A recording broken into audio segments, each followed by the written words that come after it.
Welcome friends to our BK School of Science. What we are doing today? We are doing a question on sequence and series. A question on sequence and series.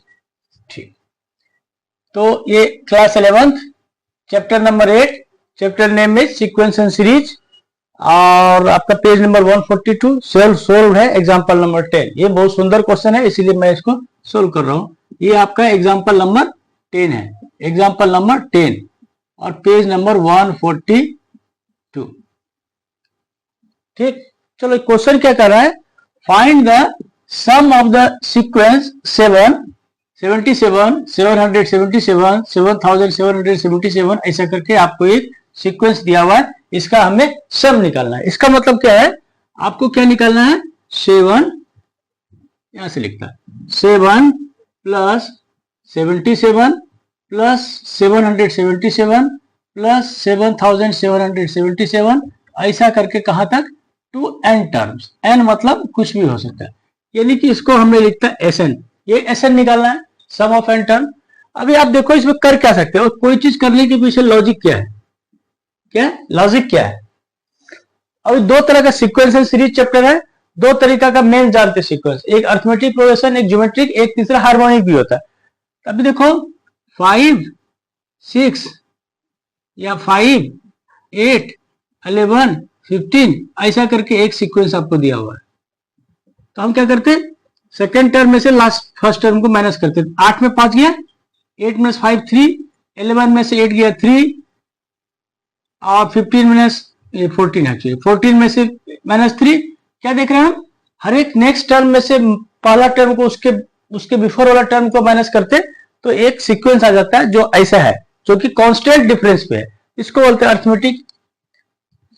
और geometric क्या हुआ? जैसे 3, इसको 3 time multiply किया 9, फिर 3 time किया 27, फिर 3 time किया 81. इसका मतलब क्या हुआ? Second term divided by 9 divided by 3,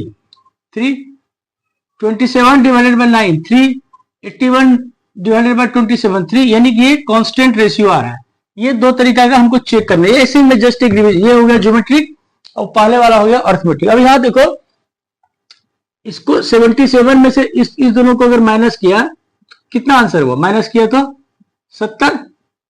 और ये अगर इसको माइनस किया कितना हुआ? 7 में 7 गया 0, 7 में 7 गया 0, ये हो गया 700. यानी कि ये 70, ये 100, ये ऐसा करके, यानी कि ये जो रेशियो है, ये जो डिफरेंस है सेकंड को पहले से थर्ड को सेकंड, ये कांस्टेंट नहीं है. इसका मतलब ये अरिथमेटिक में भी नहीं है. अभी इसको हम इससे डिवाइड करते, 77 माइनस डिवाइडेड बाय 7 कितना हो गया? 11. इसको डिवाइड करते 777 डिवाइडेड बाय 77, ये तो डिविजिबल ही नहीं है, यानी कि ज्योमेट्रिक भी नहीं है. इसका मतलब कुछ तो और बात है जो करने के बाद हमें ये अरिथमेटिक या ज्योमेट्रिक प्रोग्रेशन में आएगा. यानी कि हमने चेक कर लिया बेसिकली अरिथमेटिक में है कि ज्योमेट्रिक में नहीं. ये दोनों में से किसी में नहीं. क्या कर सकते हैं अभी हम इसको सॉल्व क्या कर सकते हैं? ऐसे लिखते हैं. यहां एक बेसिक वाला बात लग रहा है 7 7 7 7. इसका मतलब 7 सब में कॉमन है. एक हमने क्या किया, पहले 7 कॉमन ले लिया. कॉमन लिया क्या हो गया? 1. ये हो गया 11, ये हो गया 111, ये हो गया 4 बार 1, ऐसा करके n टर्म्स. ये काम तो हम कर सकते हैं. इससे भी हमारा प्रॉब्लम सॉल्व नहीं हुआ. थोड़ा सा हल्का हुआ है लेकिन ये हमारा प्रॉब्लम सॉल्व नहीं हुआ. हमें कुछ ऐसा इसको ब्रेक करना है कि ये ज्योमेट्रिक या अरिथमेटिक में आ जाए. फिर क्या कर सकते हैं हम? 11 है ना, देखो 11 के आसपास सब 11 1 1 लगता है. 11 है ना, 1 11 1 1, यानी कि 11 जो चीज है ना, ये 10 के नजदीक है. तो क्या हम ऐसा कर सकते हैं कि सारे 11 वाले टर्म को 10 माइनस 1 या 10 प्लस 1, ये इस टाइप से कुछ लिख सकते क्या? कोशिश करते लिखने का, देखते कैसे लिखते. तो 10 के पास लाने के लिए हम क्या करते? इसको 7 को 9, इधर हम 9 से डिवाइड कर दिए पूरे को, तो 9 से मल्टीप्लाई करेंगे 9 99, 9 से हमने डिवाइड किया ना पूरे को, इधर 9 से मल्टीप्लाई करना पड़ेगा टू n टर्म्स. ठीक, अब इससे हुआ क्या? एक चीज आपको समझ में आएगी. इससे होगा ये, अभी भी हमारा प्रॉब्लम सॉल्व नहीं हुआ ना, ये अरिथमेटिक में है, लेकिन अभी कुछ एक पास में आ रहा है. 9 है ना, हाँ अभी पता चला आपको ना, 11 हो कि 10 हो, 11 हो तो उसको 10 + 1 लिखने का, और अगर 9 हो तो 10 - 1 लिखने का। तो 10 + 1 लिखने से हमारा काम वहां हुआ नहीं। क्या करते हैं, 9 को लिखते हैं हम 10 - 1 लिख सकते हैं ना, 10 - 1। और ये 99 को लिखते हैं 100 - 1। और ये 999 को लिखते 1000 - 1। ये भाई साहब को लिखते 10,340 - 1। ऐसा ऐसा करके लिख सकते हैं ना। हुआ क्या, ऐसा करने से हुआ क्या हमें, देखो 10, ये 100, ये 1000, ये 10,000, ये आगे हमारे ज्योमेट्री। फिर इसको हम क्या करते, 7, ये सारे 10 को निकाल दिया 10 को, यहां लिखा 10 और दूसरा लिखा 100 है ना, 100 को लिख दिया 10² लिख सकते ना। और ये 1000 को लिखा 10³ और ये 10,000 को लिखा 10⁴। ऐसे करके n terms to n terms. और देखो सब में एक है, एक इसमें -1 -1 -1 -1 -1 -1 सब में एक है। तो हम क्या करते हैं, सबको माइनस कर लिया, यहाँ लिखा 1, इसका 1, फिर इसका 1, फिर इसका 1, फिर ऐसा ऐसा करते टू n टर्म्स। अब आप सोचोगे यहाँ सब तो -1 है, तो माइनस को हमने ऑलरेडी बाहर कर दिया, तो सबको प्लस में लिखा, लिख दिया।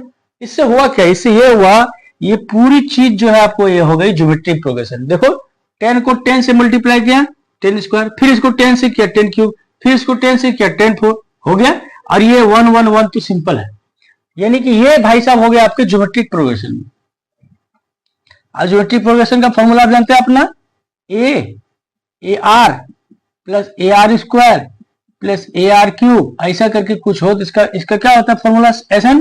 इसका फॉर्मूला होता है AR⁴ डिवाइडेड बाय R-1, या 1 - R, इसको 1 इसको ये भी फॉर्मूला होता है 1 - Rn डिवाइडेड बाय 1 - R। अगर R आपका बड़ा है ना, ये सिंपल समझो, 0 से बड़ा ही है, आपको 1 से बड़ा है समझो, R1 से बड़ा है ना, ये R1 से बड़ा है, R1 से बड़ा है ना। R कितना है, 10 है, 10 को 10 से मल्टीप्लाई, यानी R कितना है आपको 10, वो 1 से बड़ा है, इसलिए ये फॉर्मूला को हमने, ये दो फॉर्मूला है, सिंपल समझो, ठीक ना। तो A क्या है, इसमें A क्या है, A 7/9, तो SN क्या निकला हमको, SN 7/9 तो है ही, ये मैंने आपको बताने के लिए बता दिया, 7/9 तो है ही। ये इसका सम क्या होगा, A इसके लिए A बोले तो 10 × R कितना है, देखो 10 को 10 से किया 10², इसको 10 से किया 10³, यानी कि ये पूरी चीज क्या है ज्योमेट्रिक प्रोग्रेशन में।